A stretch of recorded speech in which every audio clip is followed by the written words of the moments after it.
This week's On the Ledge is supported by Hoppy, the home management website where you can save money on your household bills and find tradespeople for all those jobs around the home. Why not see how much time and money you can save today at hoppy.co.uk. That's hoppy.co.uk.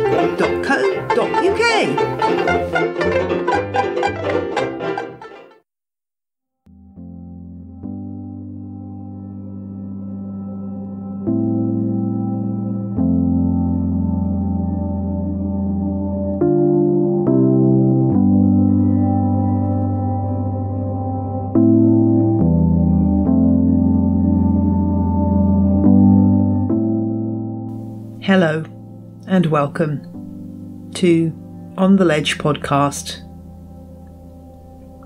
This is episode 151, the relaxation episode.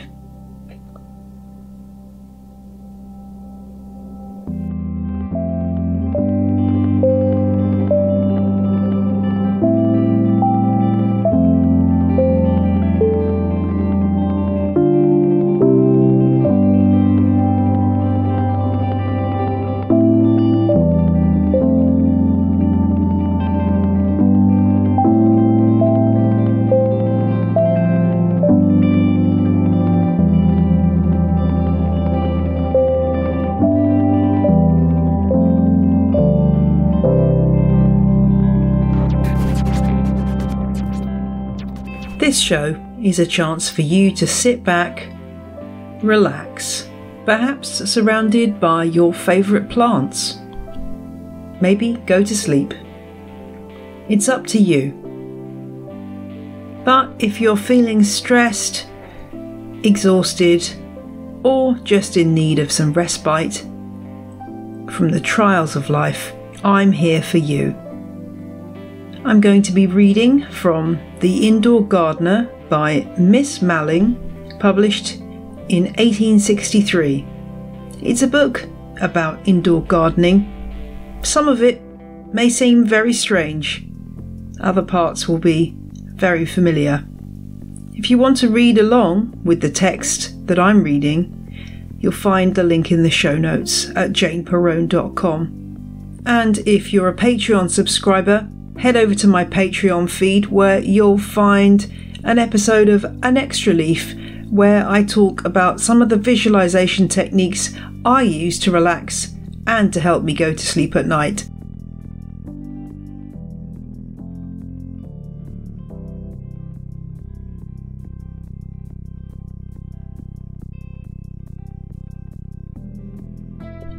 So, settle down, make sure you're comfy. Close your eyes, relax, and listen. Let's begin.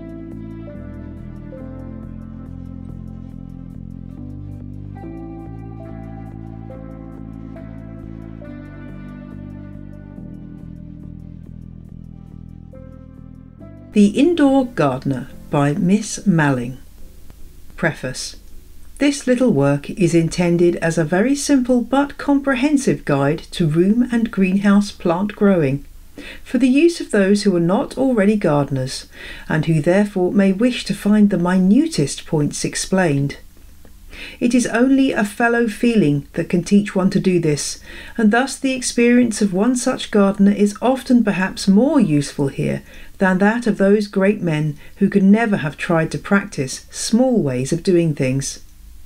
The plants which I have treated of in this little book may some of them seem, at first sight, to be too ambitious, but none are included which I have not grown or known to be grown successfully.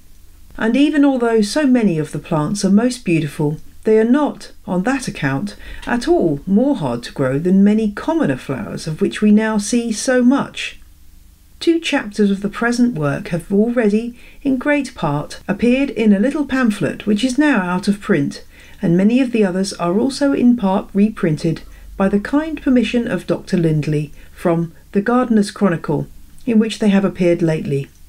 For the 10 Easy Rules for Rose Growing, I am indebted to the kindness of Mr. Radcliffe, who gave his own experience in the growth of this beautiful flower, which is indeed always longed for, but seldom at first well grown by amateurs without such aid.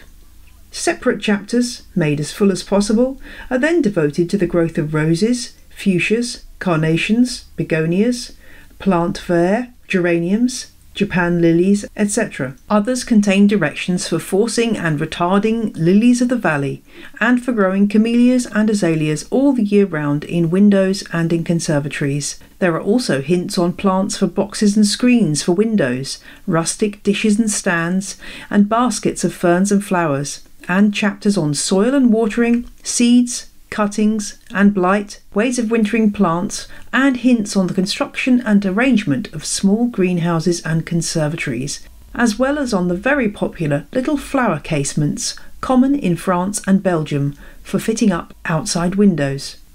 The plants mentioned are all selected from those which have been proved by experience to be most easily managed, not one worthless flower being admitted into the list. For the sake of those who are now only beginning to garden, I have preferred risking too great minuteness and explicitness of detail to leaving the smallest points unnoticed, trying to make evident the objects at which to aim, as well as to indicate the readiest means of attaining them. The following description of the frontispiece has been most kindly sent to me by Mr. Noel Humphreys, to whom, for his beautiful frontispiece, my little book is so much indebted. And indeed, I must beg its readers not by any means to confine the lesson of that frontispiece to the one group that it describes, as they can, at all seasons nearly, find flowers to represent it. This special group was drawn in April from plants that were then in bloom at Mr. Veitch's nursery in the King's Road, Chelsea. The flowers are all adapted for growing in a window case, and the two exquisite orchids are notorious for their room growth. Description of the frontispiece. The flowers are those most abundant in conservatories during the month of April. In the front are the glaucous foliage and the orange, yellow and scarlet tints of the Florentine and Van Tol tulips. Their tones of yellow and orange find a background against the complementary tones of blue and purple, furnished by a mass of hyacinths and cinerarias. To the left, azaleas furnish an ascending scale of colour, from a subdued tone of scarlet through pale crimson to a mass of light blush. Above, graceful sprays of Deutzia gracilis terminate the scale in snowy white. On the opposite, or right side, tones of cream colour are furnished by an azalea and a camellia. In the centre, above the purple of the hyacinths and the cinerarias, rise the fine, flaky flowers of the orchid Lycaste skinneri, one of the orchids which can be cultivated in a living room. The light tones of the Lycaste flowers help the ascending scale of colour, while their deep crimson markings give energy to the centre of the composition. Behind them, the elegant white forms of the arum blossoms impart an effect of distance and aerial perspective, while a final touch and balance of effect is obtained by the suspended plant of the beautiful Barkeria elegans, the delicate lilac of whose blossoms cannot be imitated by the pigments of art. March 1863. Introductory. There are two ways in general of enjoying flowers. Some people delight in having them merely for their beauty, others for the real love of them, liking to take care of them and delighting to see them grow. The first taste is soon satisfied by buying a few plants now and then. The second is still more inexpensive, but here we give time and pains to them, and by noting, as we learn to do, the plants that accord together, those that are easily grown and those that we mostly care for, our enjoyment becomes vastly greater. The poorest and darkest room can thus find some plants to lighten it, and the gayest and gaudiest drawing room can find some to tone it down and touch it with their refinement. In Miss Nightingale's Notes on Nursing, there is abundant testimony against the popular prejudice which regards growing plants as unwholesome. Remarking on the folly of this ignorant and injurious, but far too prevalent notion, Dr. Linley wrote last autumn in the following terms: Until the prejudice is entirely removed, the fact cannot too often be repeated that, instead of plants vitiating the air, they do a great deal of good by producing a large quantity of fixed air, and thus play a most important part in the economy of nature by purifying and rendering wholesome the deleterious air breathed by animals. The principal objection against having plants in a sitting room can only apply to those which have strong scented flowers, such as the night-smelling stock, the tuberose, the narcissus, and even the deliciously fragrant hyacinth, if a large number of them are crowded together in a small apartment. When all this is rightly understood, there is every probability that, with the increasing taste for flowers, parlour gardening will become a far more popular and fashionable amusement than it is at present. Now, what can people want more? To determine what is good for people, they have Miss Nightingale's testimony, and that of many doctors. And here they have heard the verdict on the side of the plant's own nature, limiting exceedingly their powers of doing harm. The flowers, too, to be beautiful, need by no means be numerous, and the more delicate scents are by far the most delightful. A single stand, all covered with large green heart-shaped leaves, mingled with drooping bells of the pink and white epomia or morning glory flower, a rustic bark-like frame, filled lightly with red tulips, mixed with waxen snowdrops, a single azalea, outspreading its beautiful lily-like blossoms, even one hyacinth vase, scents and enlivens a room. But I do not want to induce my readers to stop short at any of these. Their drawing rooms may become brilliant and overflow with flowers. There is so much that may be done, and that has been done already. My own indoor gardening is carried on at all times under difficulty. I have for some time had no greenhouse, and yet really many people have often envied my flowers. Last February, for instance, someone asked what flowers had bloomed with me, and the note recording them was in my hands just now. Since the first week in December, I have had a constant succession of narcissi, tulips, scillas, and, for the last month, of hyacinths and snowdrops, without any heat beyond what a cool window gives them, when promoted from cellar floors. My lilies of the valley have grown as fast as possible and are now very beautiful. The orchids too, some beautiful calanthes, with one of the pink limitodes rosea, have been very lovely for a great many weeks. Narcissus, a tea rose, had a beautiful blossom open on Christmas Day. Ferns and camellias have been very flourishing, while cyclamens and Chinese primroses have been in constant blossom since the first week of November. As all these things were kept in a mere London sitting room, I think they ought to prove that room plants are not despicable. There is no need at the present time to go over all the arguments to prove that it is possible to grow flowers without a range of gardens. There are now not many houses in which some plants do not find shelter, and every year the gay plant stands and the flower-filled balconies seem to become more numerous. Yellow calceolarias, nasturtiums and red geraniums will scarcely hold very long the post that they took up last year, giving our French neighbours possibly rather a bad opinion of the extent and variety of English decorations. They saw our flowers, however, and the azalea banks and the walls of rhododendrons that glowed for weeks at Kensington, and these will have convinced them that we have at least materials. What is the fate that hangs over plants like these, preventing them so utterly from creeping into our windows? What is the notion that women can't grow camellias, and that fine azaleas are something still more difficult? Camellias, in real truth, are hardy things like laurels. Azaleas are assuredly quite as tenacious of life as most of our favourite houseplants.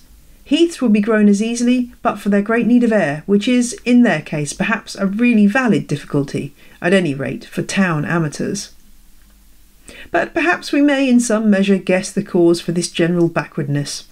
First, the time it takes for plants to spread is wonderful. Camellias grow slowly and are expensive to buy at first, so that cottage windows are not yet possessed of them.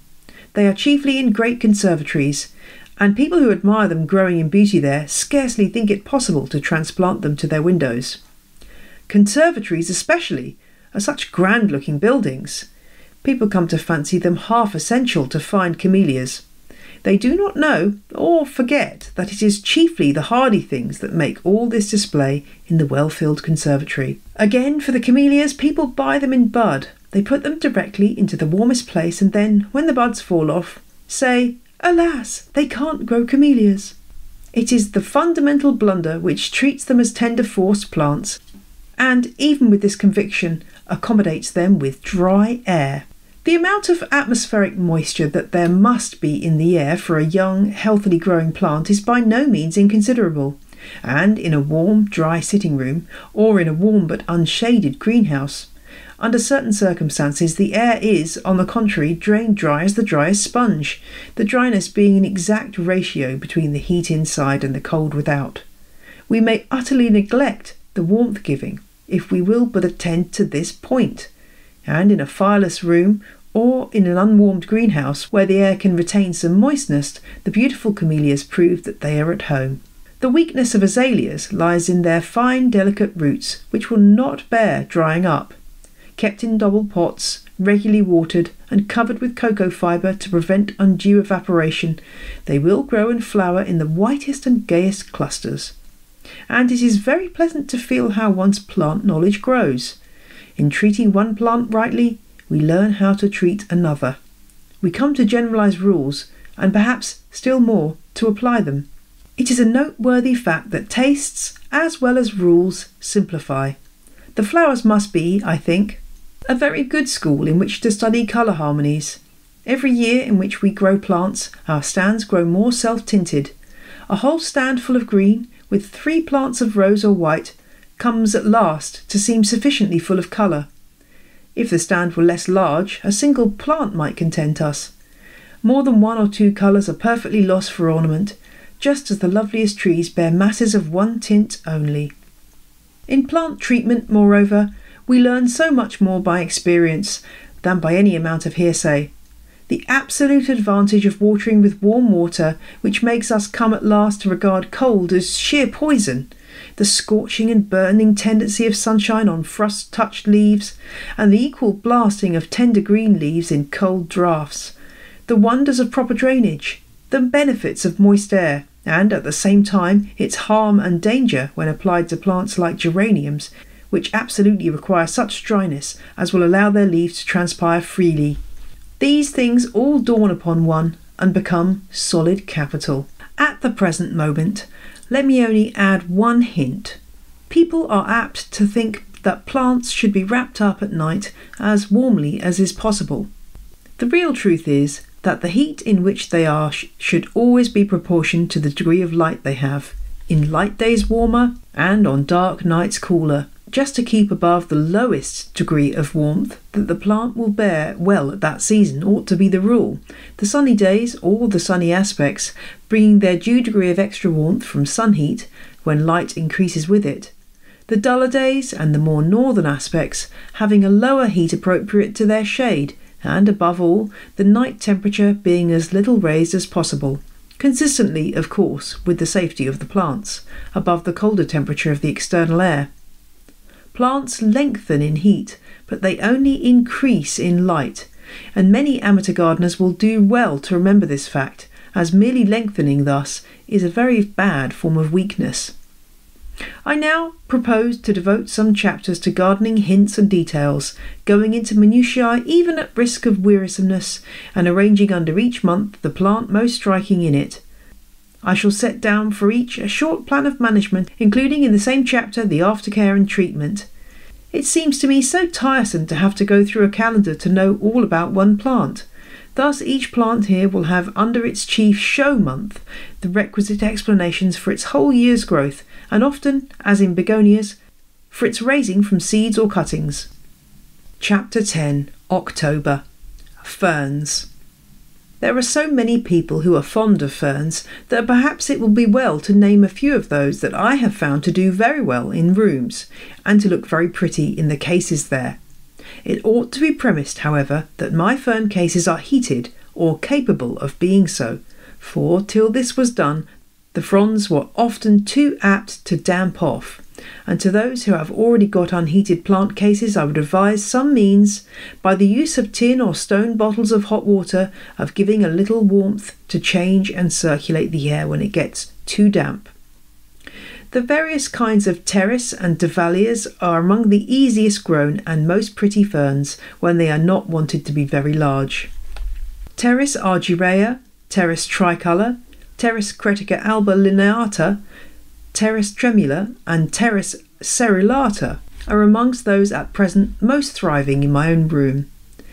The argyrea and tremula grow extremely quickly and will very speedily mount up to 2 feet high, putting up quantities of beautiful green fronds, contrasting very well in their dark divided leaves and their wide white striped fronds. Terrace tricolour is far more hard to grow. It requires a warm and very light position, and is much injured by wet standing on the leaves, which are always discoloured by it. Indeed, it probably does best when the leaves are seldom wet at all. All these plants seem, however, to thrive exceedingly well in these cases, which by being closed at night give a little dew. This dew, however, must on no account whatever be allowed to condense and fall on the leaves. Very frequent watering does not often answer. The moss or sand that fills the box being damp, we may trust a good deal to the dew for refreshing foliage, and to the sand for parting with moisture slowly, not therefore watering till the surface begins to be rather dry, except just over the heating apparatus, when it is in frequent use, so as to dry up the sand that covers it. In greenhouses, however, or on open plant stands, frequent watering is quite essential to good fern growing. The dahlias, or hare's foot, are most charming plants. I find Dahlia dissecta or Dahlia decora answer about the best, and there need be no heat at the roots at all. All my terrace, therefore, I keep at the warmer, and all my dahlias at the cooler end of my case. The adiantums do best at the warmer end, where Adiantum formosum, cuneatum, and Capillus veneris grow extremely well. The maiden's hair grows marvellously in cocoa-nut stuff, but though it likes at times a moist dewy atmosphere for a time, or a little of the softest syringing, it does not at all like a continued close atmosphere, and damps off at once if we persist in giving it. It should be remembered how constantly it grows in perfectly airy places, though under the spray of waterfalls or in the splash of fountains, and on the side of cliffs that overhang the ocean. A friend, who has lately been botanising in Algeria, told me the other day that one of the most beautiful ways in which he had found this fern growing was when it grew completely round the sides of old disused wells. The fronds there grew large and green, and the waving mass on the wall was wonderful in its rich verdure. The Allosaurus crispus is another charming little fern that grows quite delightfully in a warm shady corner, kept in a small pot, planted in sand and cocoa stuff. I should be almost afraid to say how many new plants were made of mine last year, the little offshoots coming up incessantly. The Densitatia adiantoides is also a first-rate fern to grow, one set of new fronds appearing as the first turn brown and are cut away. This, however, is a large and imposing plant. With ferns, the cutting off of damaged fronds is a very important point, and no slight advantage is the appearance of health maintained by this precaution. Charcoal drainage covered with moss, and then a soil composed of peat, sand and cocoa dust, is perhaps the most generally suitable for all the ferns above mentioned. They can be either left in sonc pots or planted out in a fern case. A means was explained to me the other day of forming a charming movable border of green moss by planting Lycopodium denticulatum in squares or long strips of peat, so that they can be raised or laid down at pleasure. A very pretty plan may also be adopted of lining the walls of ferneries with galvanised wire netting, enclosing peat and soil, and forming with growing ferns a perfect wall of verdure. A great many people in London the last year or two have adopted this pretty fashion, and I have never heard of its failing. In one case, the Royal Osmond grew out from the green wall beautifully. Persons who have adopted this mossy lining have told me that frequent strong syringing full upon the walls, with a syringe so fine as to be quite a dust of water, is the most effectual means of keeping the peat moist. Great care must be taken to prevent it from ever drying up entirely. Ferns kept in pots or baskets in the dry air of drawing rooms are far more difficult than most other plants to keep well.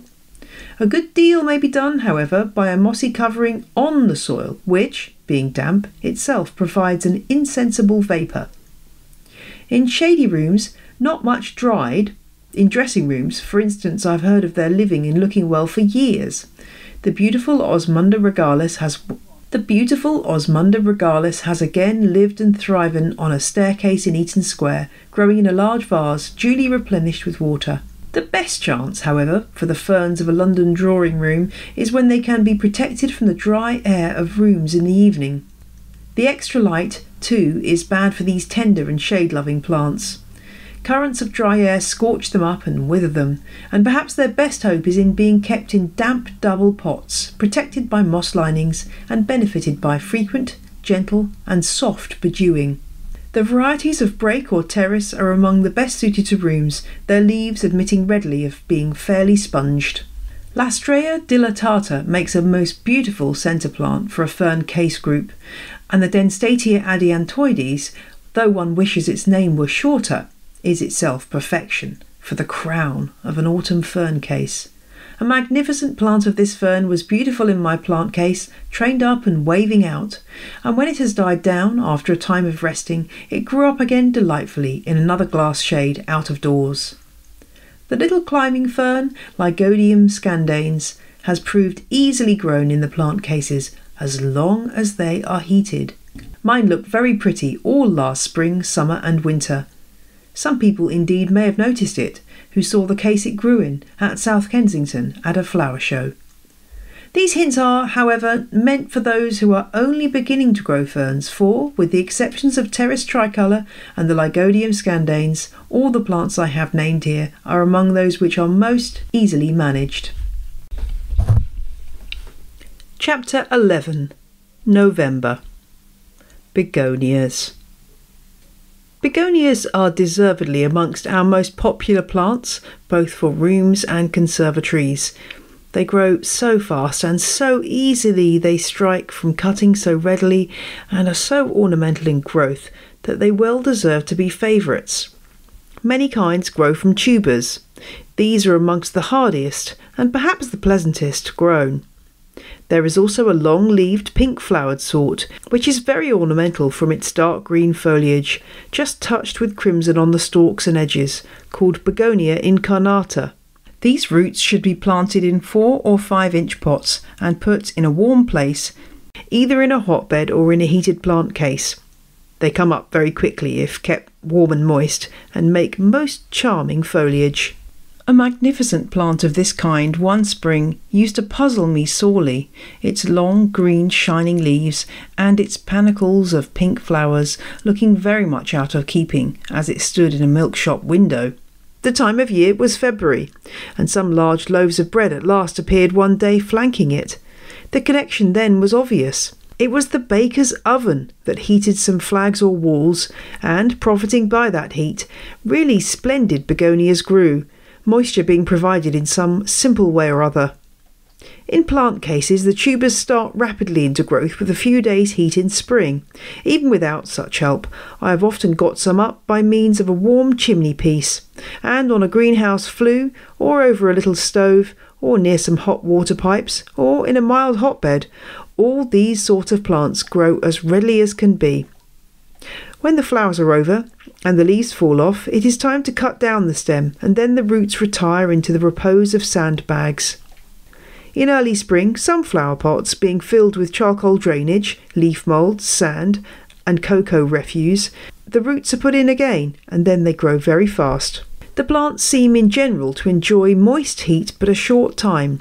They then take to shade and moisture and very slight warmth indeed, only now and then requiring a good airing, and at all times being the better for shade when the sun shines hotly, light making the leaves poor and thin. A greenhouse with due north aspect does best for such plants in summer, and there the cissus discolor is quite beautiful as a climber, especially if it can have a little root heat given it. Many begonias are grown principally for foliage. Rex, Leopoldi, Duke de Brabant, Griffithsia and Sabrina are amongst the finest I remember having of these kinds.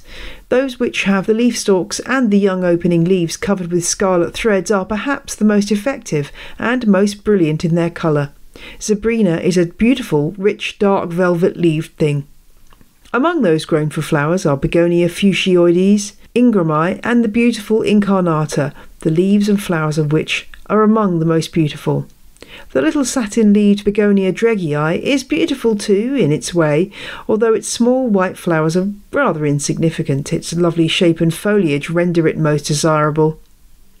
I have had it trained to cover the end of a plant case, but as a little pyramid it is far the prettiest. The two first named begonias have most brilliant coral blossoms, a scrap or two of these quite lighting up the plants near them.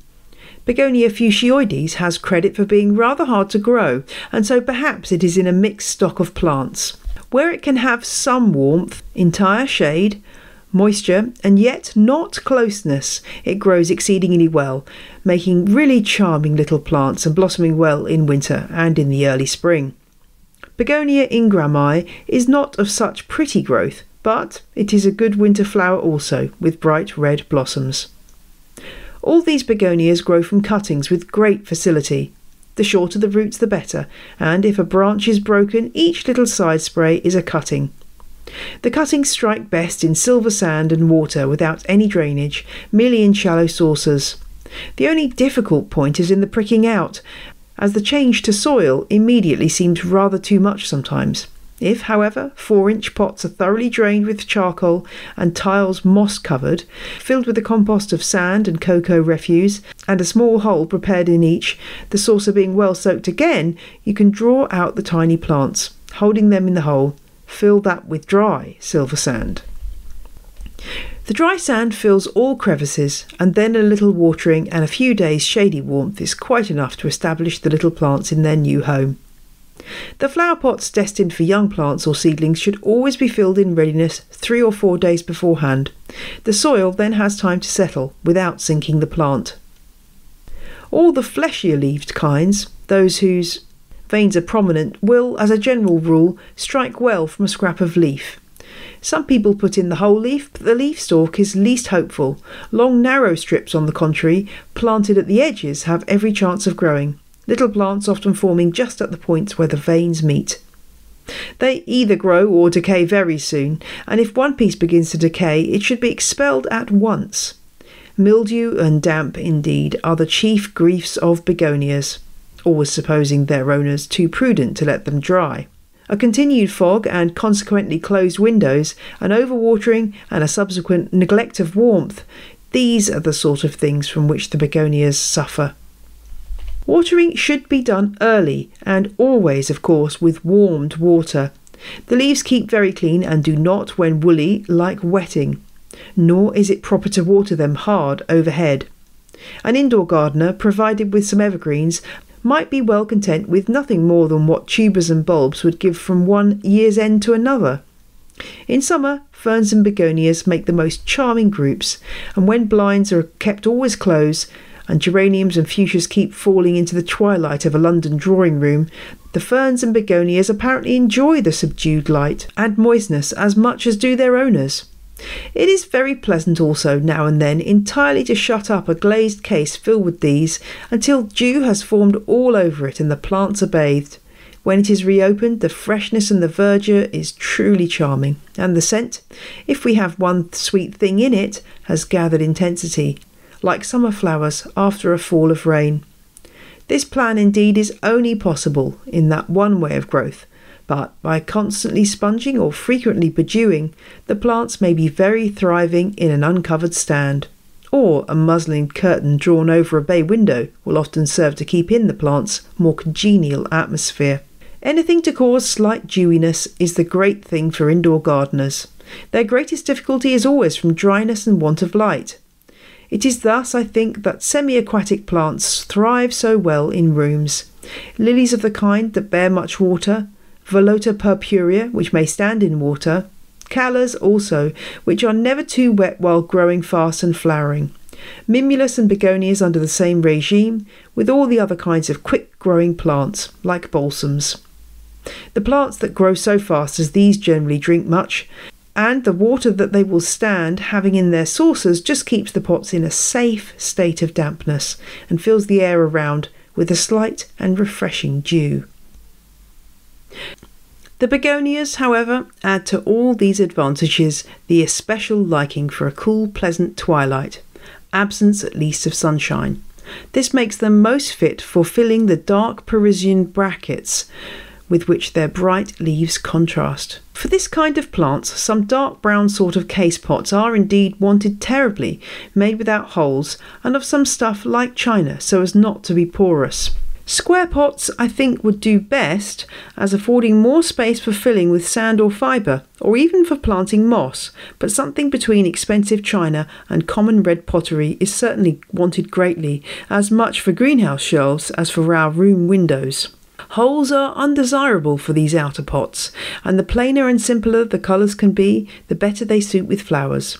Terracotta is rather thick and takes up much room, but its appearance is far better than tile patterns, which are apt to be too staring. I wish that we had in England the dark carved oak of Paris, which, real or in imitation, provides rough pine sticks crossed into a kind of frame, made up apparently with the bark still on, and really they have, when well filled, a very distingué look. They cost about 3 shillings and sixpence, and have wires affixed for suspending. In Paris, however, black oak with Rex and Leopoldi in their large dark green velvet leafage and their curves of scarlet must have a deeper and more striking effect of colour.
I'll be back next Friday.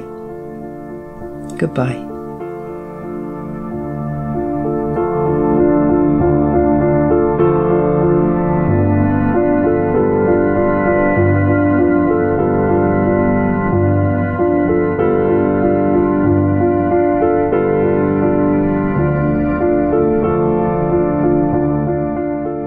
The music you heard in this episode was Ferns by Jazar and John Stockton Slow Drag by Chris Zabriskie. The ad music was Whistling Rufus by the Heftone Banjo Orchestra. All tracks are licensed under Creative Commons. See janeperrone.com for details.